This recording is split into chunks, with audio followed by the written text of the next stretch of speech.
Welcome to the Living Ageless and Bold podcast. Each episode, I bring you amazing women who inspire, educate, and share their experiences and journeys along the way. So grab a glass of wine or a cup of coffee, find a cozy spot, and let's relax and have some fun hearing what can be accomplished after 55. Hi, everybody. Welcome to this week's episode of Living Ageless and Bold. She made history as the first female to win the Grammy for Best Remix Recording. My guest today is Tracy Young. She's an award-winning producer, remixer, DJ, composer. She's a record label owner. She's worked with Madonna. She just toured with Cyndi Lauper. She has over 60 #1 Billboard Dance Club chart hits, and she's with us today. So I'm so excited. What a treat. Welcome, Tracy. Thank you for having me. I mean, how cool. Well, I'll tell you all the story. So we met in the green room at Fox. So I was co-hosting that day and Tracy was there. And I just told her this too. I'm like, I Googled her before I asked her to come on the show. Like, she doesn't look like she's over 50, but we kind of were talking about high school stuff. So maybe, but let's go back. I mean, you said you started at 19. So how did you know you wanted to be a DJ? Okay, I'm sorry, I stepped on you. No. I fell in love with music at a very, very young age, and I snuck into a club at around 16, and the club was, well, you may or may not know it. It was called Trax in Washington D.C. I do remember Trax. You do?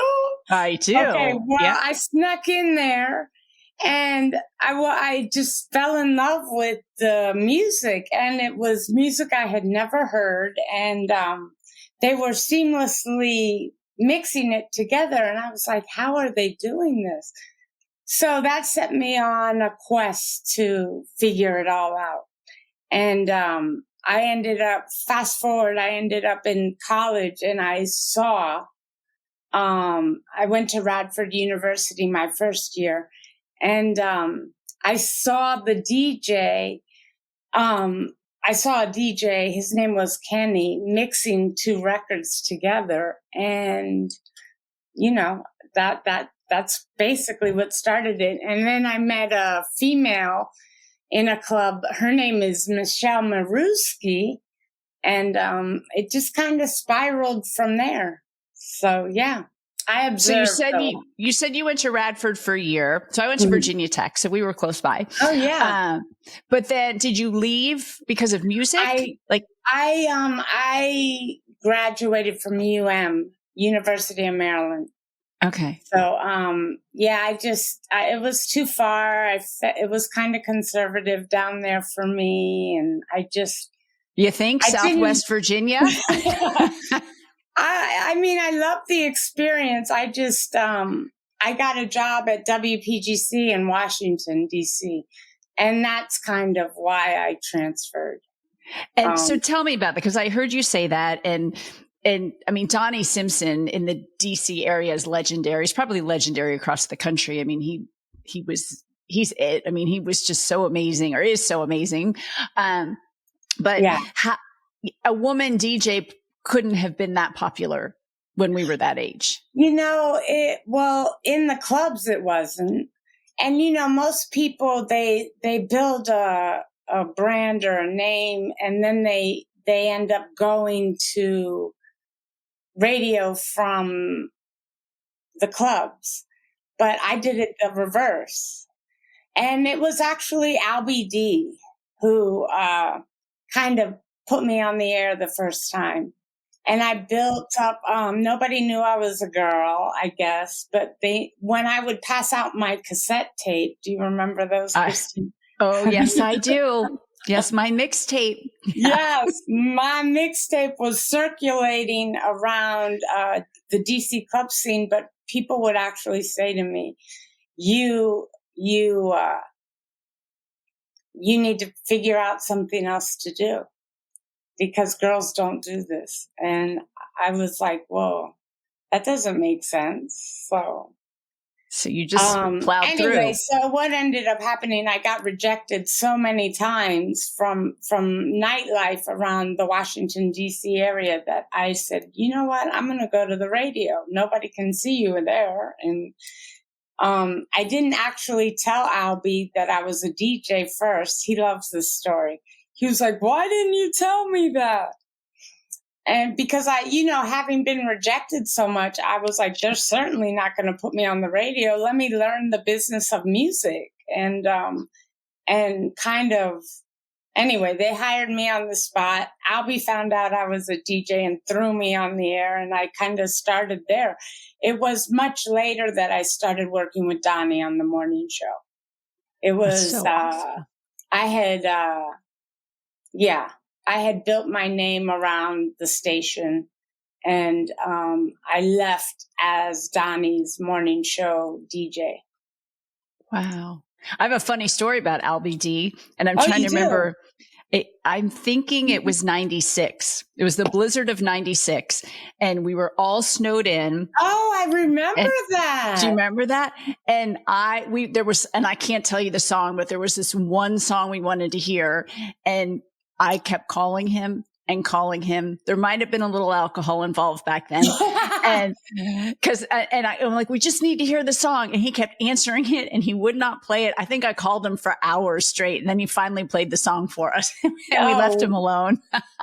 No, I owe a lot to Albie D. He taught me a lot in the music department and taught me a lot about the music business and how things work. And I worked as the assistant music director for a long time there. Yeah. So I did work my way around the radio station because I'm generally a very curious person and I like to learn. And I knew I needed to have a career in music. That was what I was going to do. From age 8. So that's amazing. I just wanted to learn every facet of the music business. And Albie gave me that opportunity. So I owe him a lot. Thank you, Albie. Woo! Yay, Albie. I apologize. I called you 100 times that night. Yeah, don't apologize. All right. So how do you get hooked up with Madonna? I mean, that's, and in Madonna's heyday, this is not, I mean, not that she's not popular now, but you were with her when she was big. Well, yeah. I met, no. I was thinking, I think Madonna's still in her heyday, but she is amazing. She was, I mean, it was a pretty big, I can't talk today. Having problems finding words. It was overwhelming at times being around her. Yeah. How did you get to her? Like, how did you meet her?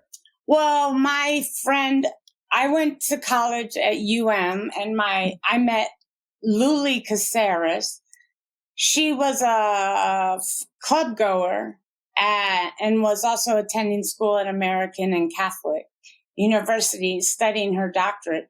She is sisters with Ingrid Casares, who just happened to be Madonna's best friend. So, I mean, it was all meant to be for you. Yeah, and what are the chances it was meant to be? And it's something that is I mean, you couldn't have stepped in more shit if you planned it, like, that saying. And I just lucked out. And I started DJing private events for Ingrid. And then Ingrid ended up opening a club in Miami. And I met Madonna through Ingrid and Luli. And Madonna kind of, maybe, I don't know why. I hope I have some sort of talent. But Madonna, sure I think, also liked the fact that I was a woman. I was just going to say that. Yeah. That's exactly what I was going to say. Again, I don't know Madonna, but I grew up with Madonna. And I mean, she's never said that to me, but We should ask her, but I wonder. I hope that it also had something to do. I don't think Madonna, knowing what I do know about her, I don't think that she would have somebody do a party for her if it was bad music. Heck no. No. I think you were the package. Here you were, an uber talented woman, and that was just perfect for her and her platform and everything she stands for. And Madonna women. Did a lot for me at a time when women weren't showcased. And I started, and as a DJ, I wanted to make my own records. I wanted to produce my own music because I would play a record. And as a DJ, part of the art form is blending two songs together, and you make a different sound. The record sounds so different. So that ultimately started leading to me wanting to produce my own music. And Madonna provided that opportunity for me very generously. So yeah. My first remix was a Madonna song, one of the first. And again, it's the whole, you don't go to radio first, you kind of always bubble under. But I kind of went to the top and trickled down. So yeah, Madonna, I owe a lot to Madonna and Ingrid, and I always remember where I came from. Well, and that's why you're successful. Oh, well, thank you. I'm just grateful. So you DJ'd Madonna's wedding to Guy Ritchie. I sure did. Little bit of pressure there, maybe. That had to have been an all-star studded event. How was that? Oh, it was a beautiful wedding. And, it's an important day for anybody. And I just, it's, two people fell in love and got married, and that's a beautiful thing.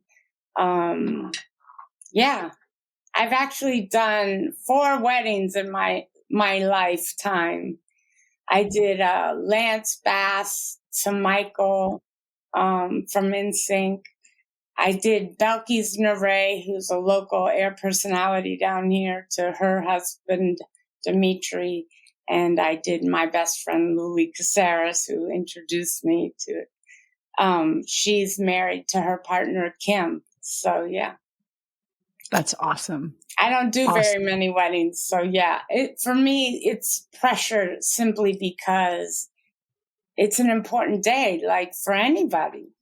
Right. So yeah, but I'm extremely nervous most performances. I have heard that because I speak professionally. And wow. Over the years of training, they say that if you go out on stage and you're not a little nervous, it's time to give it up. Like if you don't feel it anymore. I said that. I always said that. Yeah. Yeah. You gotta care. And yeah, I'm nervous every performance, everyone. And the weddings are extremely, because, like I said, it's the most important day it's probably the most important day of somebody's life. Right. And right. Anything can go wrong, and, Well, yeah, but those that was were very lucky. Well, it was a crazy experience for me because I had to, keep a secret, which I'm pretty good at anyway. And Madonna was also pregnant at the time, and I couldn't tell anybody, which I'm the type of person that I like to tell people something happened after it happens. Yeah. So I don't generally like to say, oh, I'm going to do this, or because anything can happen. Right. So yeah, but it was a time when no social media, and yeah. Thank goodness. Yeah. Those were the good days. I remember being on the airplane and people reading the newspaper. People probably don't even know what a newspaper is now. And it was Madonna getting married in Scotland. And I was like, hey, my I God, was I'm there. going there. So, yeah. So the Grammy that you won was a remix with Madonna. Yes, it was. Talk about that, because that's, I mean, that as a musician, that has to just be the pinnacle of your career to win a Grammy. I'm just glad. I mean, it's a full circle moment because I'm, as I mentioned, super grateful to Madonna for all the opportunities she's given me.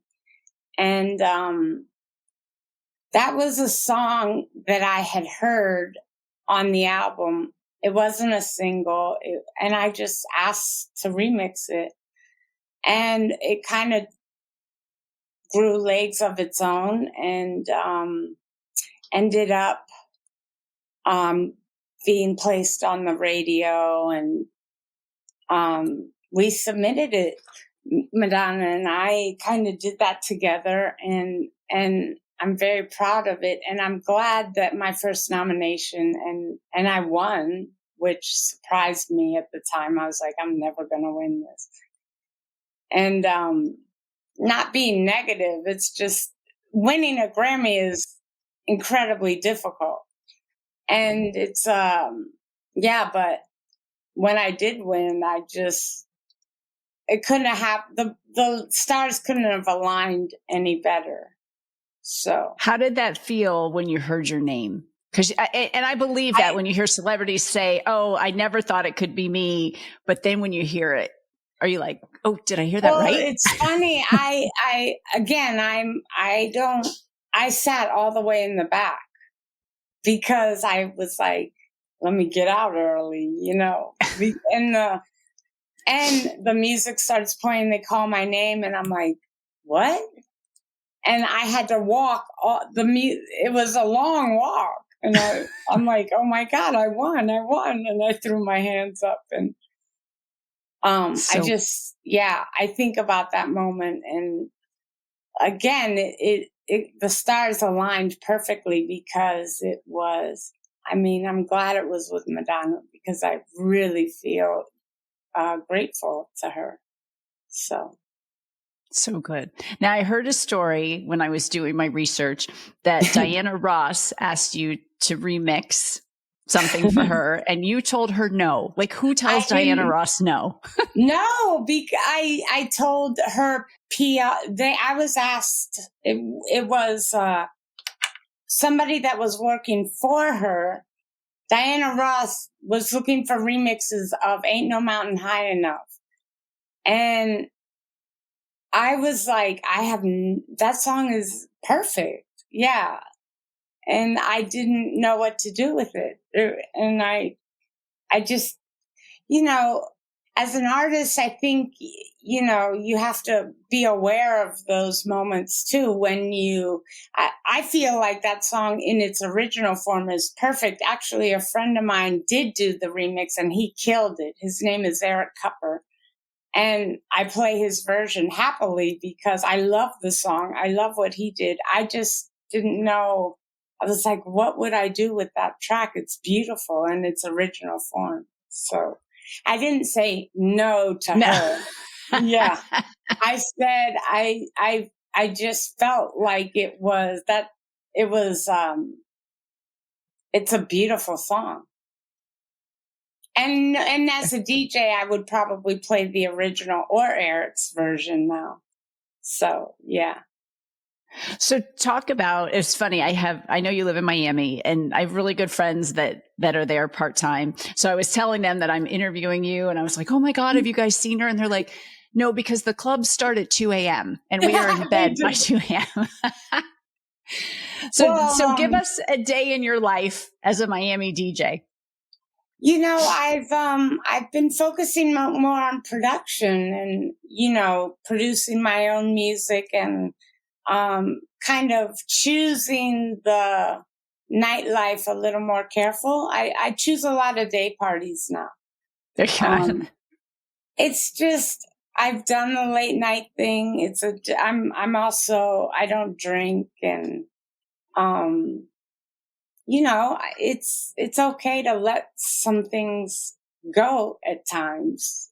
I've done this my entire life. So, as an artist, I'm motivated to try new things and let other people have that late night spot. Yeah. So, I do a lot of prides and day festivals, and that suits me better at this point in my life. I get it. When we went to dinner with them, they made a 10 p.m. reservation. I'm like, I'm sorry, we're going into the restaurant at 10 p.m. When I moved here, I had to eat twice because I would get so hungry at 5 because as being from Northern Virginia, we eat at 5 o'clock, and they would be making these late reservations at 8:30, 9 o'clock. And it's very hard to get used to. Yes. Yeah. So you just wrapped up your tour with Cyndi Lauper. I did. Yes. And it's really funny because I'm a hockey mom and Cyndi Lauper is a hockey mom. And I want to say she was at a rink one time when we were there, but I know she always tried to stay out of the limelight for her son, let him, do his hockey thing, but she seemed like a great mom. Cyndi is an extremely special human being. Again, just fortunate that we collided. I did a remix for her in 2000 called Shine, and we collaborated on a performance for my birthday party. Actually, there's I don't know, you probably can't see it. There's a flyer up there on the wall from it. The flyer that we did, and I tied in the radio station that is no longer in existence here. It was 93.9 party. And we threw this huge, and it was my birthday, and we threw this huge party, and Cyndi performed at my birthday party. And, oh, wow. That was the night we met. And I had done the remix already, and we hit it off and continued to work together, and we've collaborated on many, many projects. So is that a thing? Like, I guess I didn't realize that, and then, when I met you and looked into everything and like Madonna and Cyndi Lauper. So musicians have a DJ. I mean, I've been to a million concerts. I just don't recall that part of it, having a DJ there. I think that's a newer type of thing. Okay. Like what concerts are you thinking I just went to Taylor Swift.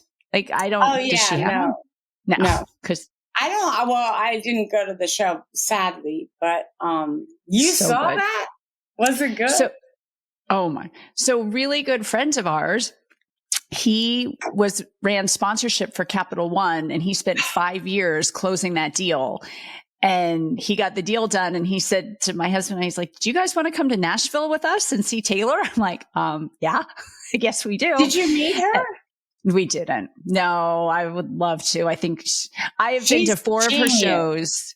And I have a daughter who's 25. So having a role model like that for a daughter is pretty cool, because she appears, or she's a great actress. She seems like the most down to earth, generous, giving, kind, real person. And I think she was 18, the first concert I took my daughter to. I think she's 10 years older than my daughter. But I was like, wow, this girl is great. Like, you can follow her. You can want to be like Taylor. Like, she's great. Mother. Yeah. It makes sense. Yeah. And, her amazing show. Amazing. But I did tell him, we were getting ready to walk in, and we were looking online that we could have sold our tickets for $5,000 a piece where we were sitting. I'm like, Roger, that's a $20,000 vacation we could take. But we went to the show, and it was amazing. I'm glad that you got to experience that. I'm a late bloomer as a Swiftie, but she's amazing, and I love the new song, the new album, and I haven't listened to it. My daughter got it right when it was released and stayed up and listened to the whole thing, but she loves it. She's a Swiftie. She's a Swiftie. Yes. I would love to do something with her, but I think the DJ thing, like it's it's like there were certain people in the 80s and 90s that connected to that because a lot of records broke out of nightclubs and then went to radio. And now music is kind of all over the place. You could get it on TikTok and Instagram and Spotify and the radio and commercials and Pandora and this and that. And it's less focused. Back in when I started, and I'm a woman of a certain age. A great age. Yeah, I have a birthday coming up. I'll be double nickels. Double nickels. But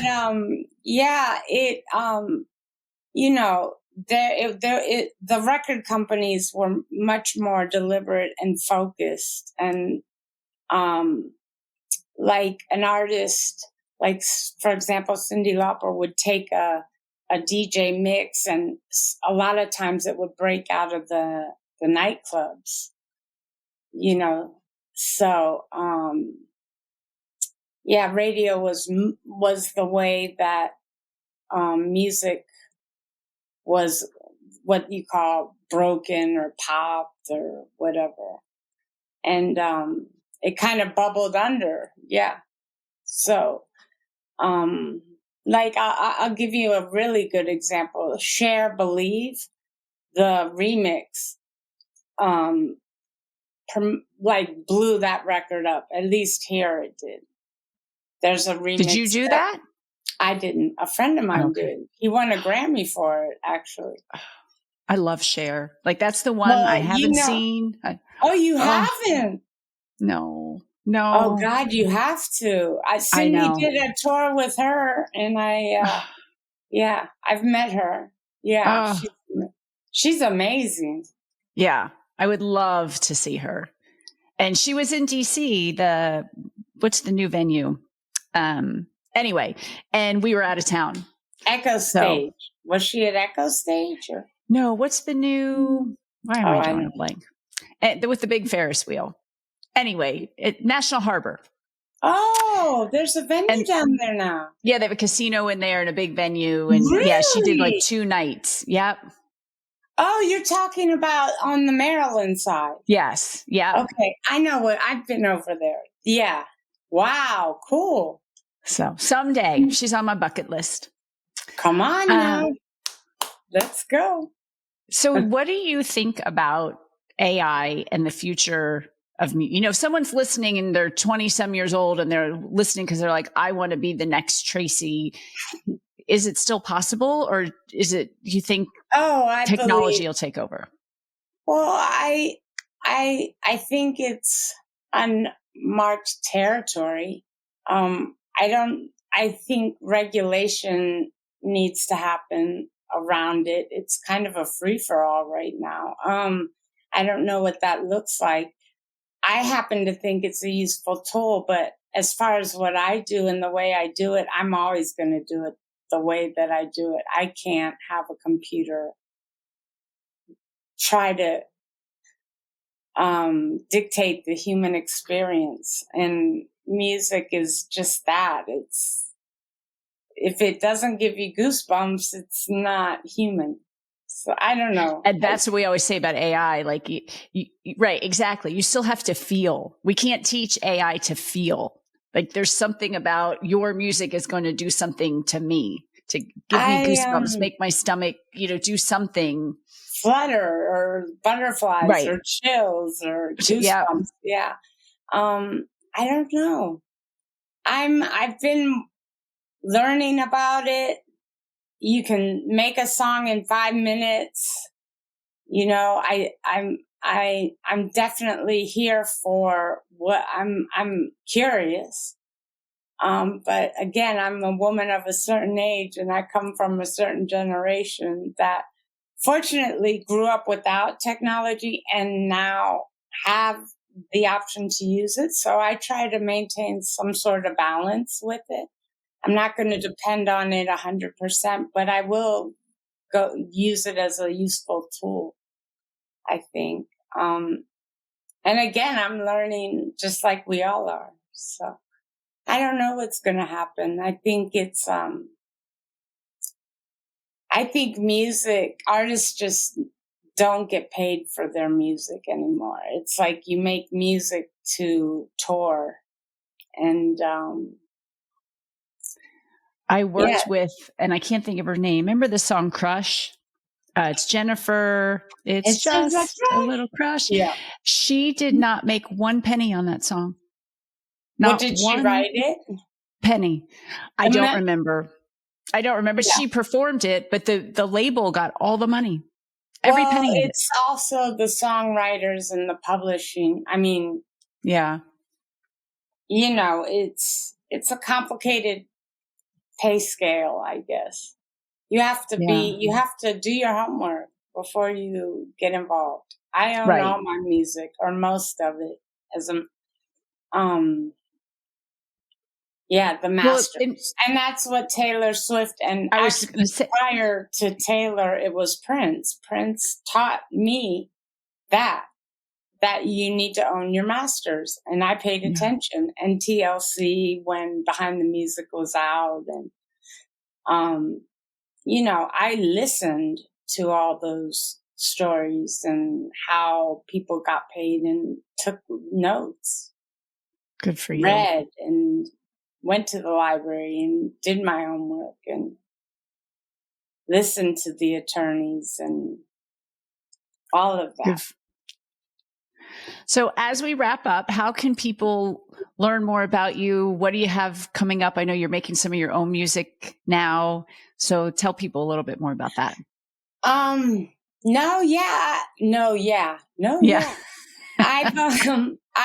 been making my own originals, and I've done a lot of remixes and made a really big career out of that. But Cyndi was always encouraging me to do my own music, you know, build that repertoire. And so that's what I'm working on, and I'm touring. I have a gig in Palm Springs, and I'm slowing down for the holidays, and I hope to be in DC, as a matter of fact, to spend time with my family for the holidays. Awesome. Yeah, but I'm mapping out next year, and like I said, I just came off tour with Cyndi, so next year is a work in progress. But always the music, and you can find information on tracyyoung.com and all my socials. Yeah, follow her. Amazing career. Thank you so much for joining me today. Thank you for having me. Yay.